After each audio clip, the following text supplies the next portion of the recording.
Les autorités du Xinjiang ont envoyé un message clair, la région n'a jamais forcé les habitants à travailler, et ce d'aucune façon ni forme.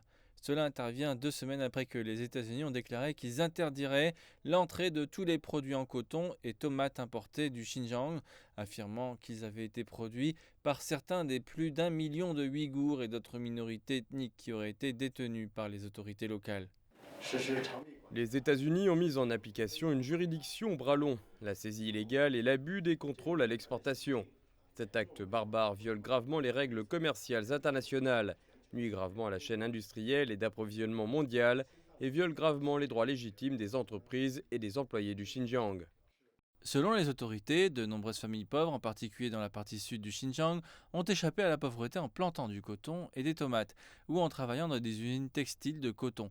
Elles ont affirmé que le soi-disant travail forcé dans la région autonome était fabriqué par des pays occidentaux dans une tentative de contenir le développement du Xinjiang. Le monde est un grand marché, la Chine est aussi un grand marché. Les entreprises du Xinjiang ont beaucoup de marge pour le commerce extérieur. Elles ne feront certainement pas faillite si elles quittent les États-Unis.